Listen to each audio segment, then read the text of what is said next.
Today we are going to be doing some baking, maybe some cooking. I don't know what all we'll get into, but I wanted to take you along and see what all we can get done. We are in need of some baked goods around here, so let's go ahead and get started. I'm gonna go ahead and get my apron put on. This is the Willow that is now available on my website. This is an adjustable apron so that it fits many different body types, and I love wearing this when I am in the kitchen here. It just keeps the mess off of my dress, and it's also super cute. And all right, so now that we have that on, we are ready to get started.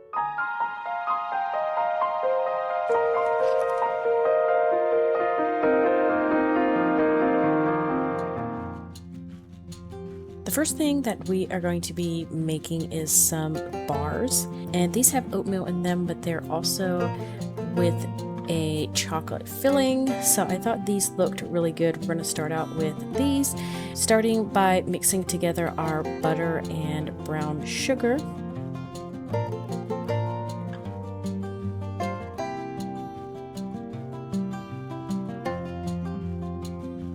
And then we're going to add in our eggs and vanilla, and then mix this up really well, getting those edges scraped along the way and just getting this mixed until it is nice and creamy. Weston was working on his little checklist on the fridge, and then we're adding in our oatmeal and flour,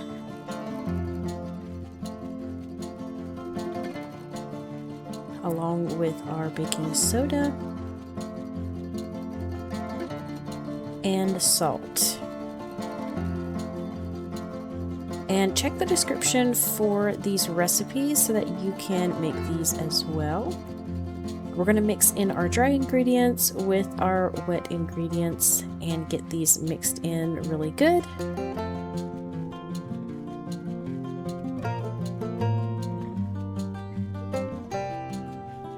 Now this will go on a sheet pan, so we're going to scoop out about 2/3 of our brownie mixture and then spread that out on the pan. This was a little difficult to do, but we got it all spread out and nice and smooth.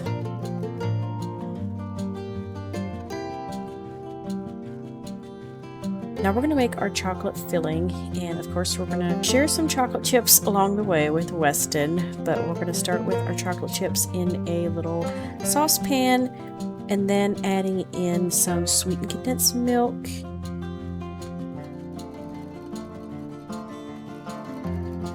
a little bit of butter and vanilla, and also some pecans. Now I think you could probably leave these out if you're not a big fan of pecans, but we're going to heat this up slowly on the stove top until everything is melted together and the chocolate chips are nice and creamy. And then we're going to layer this mixture on top of our brownies, getting this nice and smooth. On top of that, we're going to take the rest of our dough and just drop it by spoonfuls across the top of our brownies and the chocolate mixture. Now you could probably try to kind of spread these out a little bit if you would want to. I just left them like that. And then it is going into the oven to bake. While that is baking, I'm going to get my countertops cleaned off. This is something that I like to do when I have a big baking day, just to clean up as I go. It saves me so much time at the end of the day, and when I'm done baking, I really don't have that much to clean up and get put away.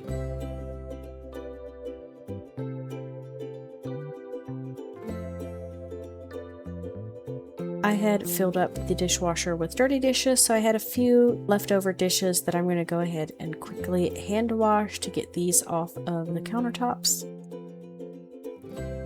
And we'll also probably need these mixing bowls later on, so I wanted to get those cleaned and ready to use again.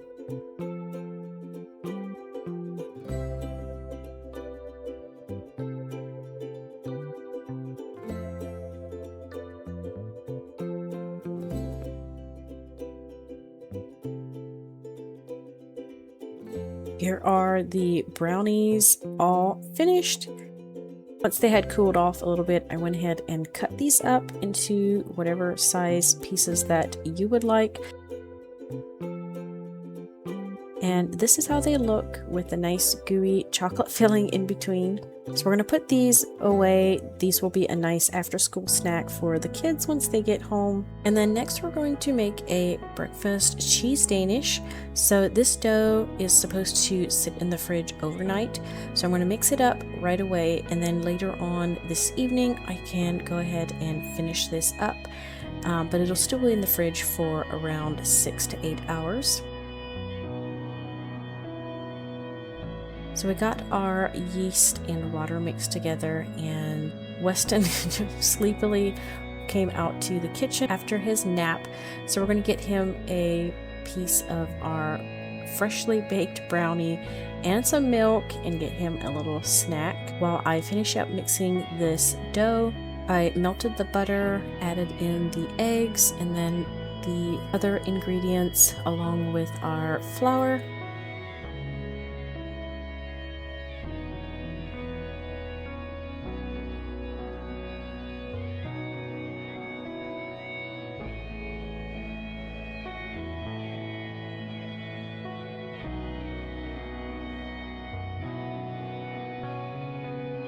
I am going to knead this out a little bit just to get all that flour mixed in really well. And I also like to do this so that I can feel the dough and just make sure that it has enough flour in it.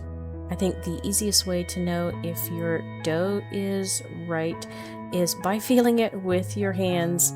It just makes it a lot easier.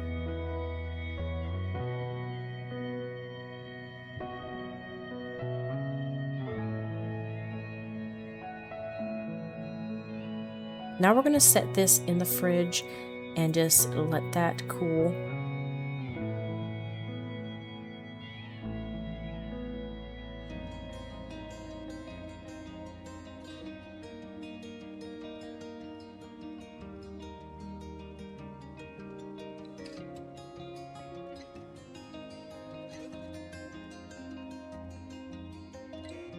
For our next dish, I'm going to get our dinner started. I wanted to use up these chicken boneless thighs that I had in the fridge. So after trimming them up a little bit, I'm going to dip them in flour, and then we're going to fry them in some butter.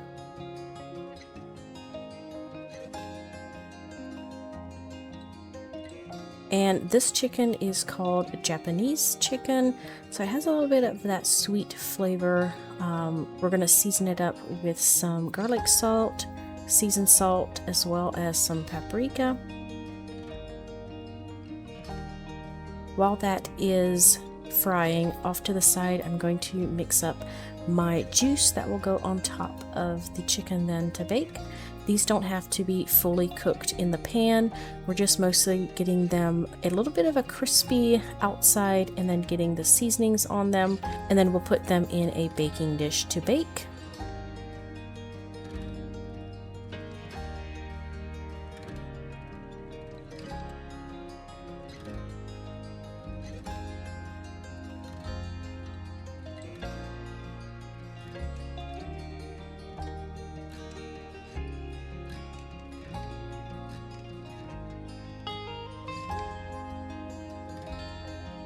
Weston took a quick bite of butter while I wasn't looking. I guess he thought it looked good sitting on the counter. So after all the chicken was fried and put in the pan, we're just going to cover it with our sauce mixture. And I like to kind of make sure the chicken is covered, and then we're going to put that in the oven to bake. While that is baking, we're going to get our rice made. Now you can eat this with rice or noodles, whatever you prefer. We're going to do rice tonight. So once I had the rice, the water, the seasonings cooking, I'm going to turn it down and let the rice finish cooking. Here is the rice done and ready to enjoy.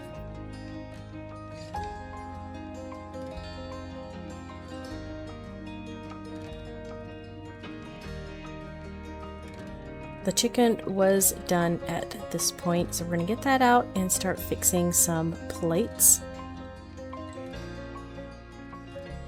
with rice, a chicken, and then some of the sauce on top of the rice. This is always such a hit, and it is super good. Perfect for a easy dinner. Now this was later on, once our dough had cooled off and was in the fridge for about 6 hours or so. We're gonna mix up our cream cheese filling. First, we're going to cream just the cream cheese by itself. Get that nice and fluffy.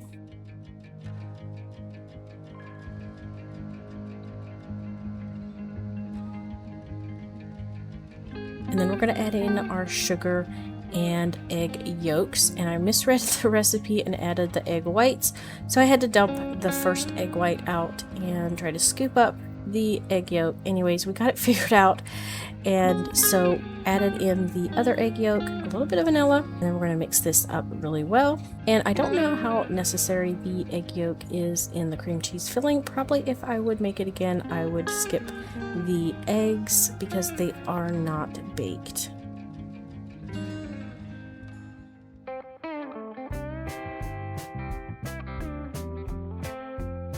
We're going to split our dough in half and then roll this out. This will need to go on a sheet pan, so just kind of keep that size in mind when you're rolling it out.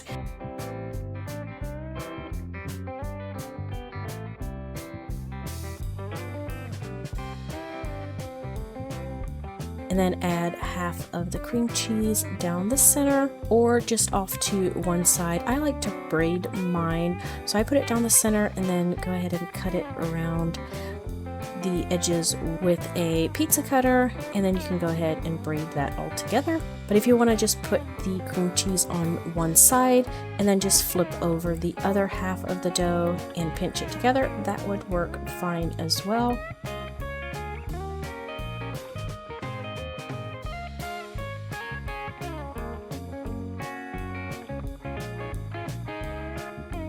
And then we're going to finish off with the other one, just doing the exact same thing.